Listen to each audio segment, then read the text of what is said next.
Hey there guys, so welcome to ABC News Highlights, where we bring you up to speed on all the latest happenings in the country. It is a new year, but things are happening all in every corner of the country, and we are here to make sure that you stay informed and you stay updated. Yes, our mission stays the same even in a new year. My name is Nana Kwame Brobe. My name is Golda Abadai, and on top of her story for the day. So Chairman Wontumi, that is how everyone knows him, but his name is Mr. Bernard Buesiakun.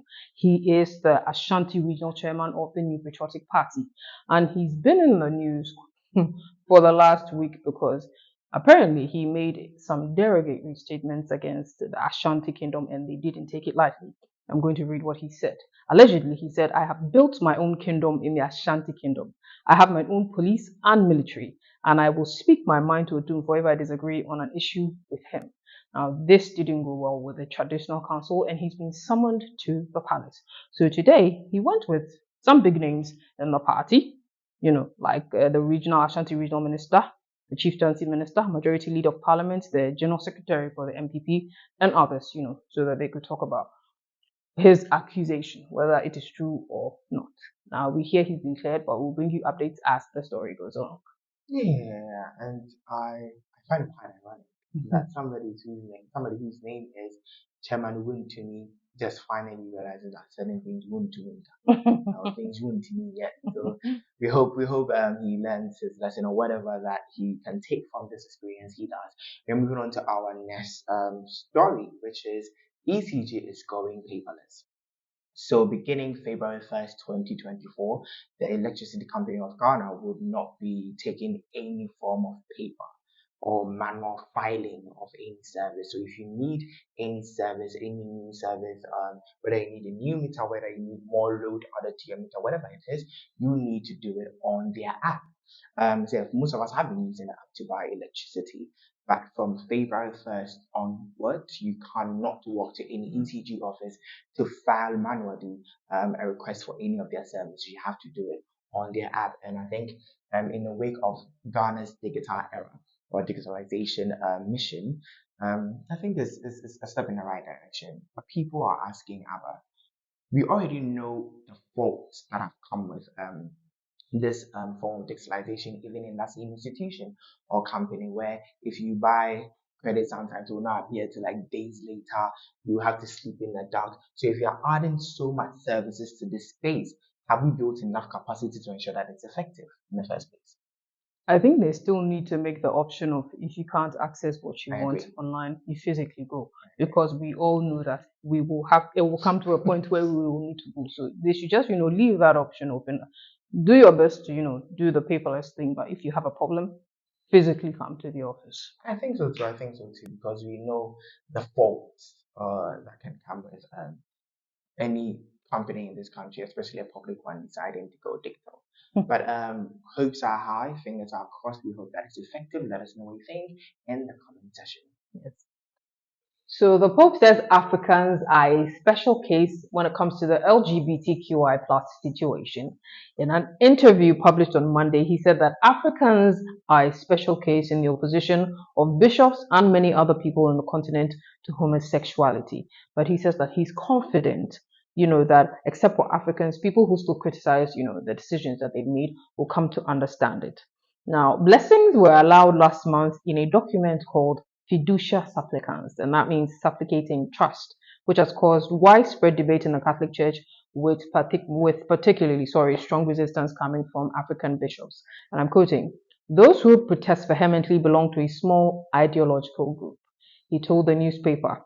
He said that we are a special case, and from his perspective, we don't like it because of our cultural point of view, but he believes that eventually the spirit behind the fiducia will cause Africans to, support the blessing of the LGBTQI plus, marriages. So Nana, Pope gonna say, Bibi hi. It's also a special case, which I think we are. It's a cultural thing for us as well. Or we've made it out to be a cultural thing for us. And it's shocking to me, though, that this is not the first of this that we've seen. We saw it with the Anglican Church, remember, when they said the Wondudo and the Ghanaian Anglican bishops were of That's a not going to different. happen. So yeah, I think I do like the fact that he's held that mental space to know that there's ideological differences and cultural differences that do not make this just black and white. There are gray areas to it.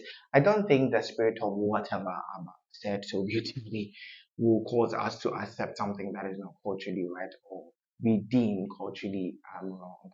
But yes, I think the case of the LGBTQ plus and its acceptance all around the world is an ongoing conversation, is an ongoing movement, and yeah, we are here. We'll see what happens, and we'll make sure you are informed about what happens. We shall. So we are moving on to our next story, and Member of Parliament for Awutisenya East and a Minister for Fisheries and Aquaculture Development, Mrs. Mavis Hawa Kumasi. Yes, everybody knows her. She is quite popular, and I would like to say most people love her since the delegates voted proudly for her during the just ended NPP primaries. Nana, is she the one who opened fire? Yes. That became a problem? Yes. Okay. So still from that sort of story, the president of the Ghana Journalists Association has incited or sort of like informed media houses to do a media blackout where they do not report or post anything about Mrs. Hawa Kumsin because of an alleged violent attack on another journalist in Cape Coast, one journalist called David Kobina. So yes, the GJ released the press saying that all media houses are supposed to ban any form of reportage or airtime for Mrs. Howard comes in, and we've been waiting for some sort of response from her team. While she's responded, she said that she was busy with electoral duties, and she's shocked by the news making round in the media that she has attacked the journalist. She says it's untrue, it's unfounded, and that so the case is that it was done in Cape Coast while she was doing her vetting. But now she's saying that when she was done with her vetting, even all the journalists that came to her to ask her questions didn't bring this up. Nobody brought this up. So she's quite shocked at the fact that it's making rounds in the media like this. So she's dared the president of the GJA to either provide evidence or retract that press statement that is inciting other media houses to put a ban on all news concerning her, or she's going to take them to court. That is a question I was about to ask. I was going to say the GJA president, he's released a press statement. Is he going to say, okay, we're conducting investigations to bring you definite proof, or there's already proof? Because true, you can't just accuse someone without having any form of proof. Exactly. So I think she's right to have done what she's done. So she's saying provide proof. I didn't do anything like that. So if you think I did it, if you believe I did it, provide proof. If you can't find proof, retract the statement and apologize, or I will take you to court. And I think rightfully so. Yes. Rightfully so. And I think it's also quite the dicey thing about it, or the gray area in this is, if this is supposedly injustice as she claims it is it not quite unfortunate that it won't be reported on TV stations or media houses because the GJ already bans it? So yeah, guys, let us know what you think in the comment section, and yes, let us know if you think Howard Clinton is in the right, if you think the GJ should have provided even evidence so that the public is well aware of this accusation before they go ahead and ban from all media stations. Yes. This has been ABC News Highlights. My name is Golda Abadai. And my name is Nana Kwame Brobe. For more details, please visit abcnewsgh.com, our social media handle, abcnewsgh_.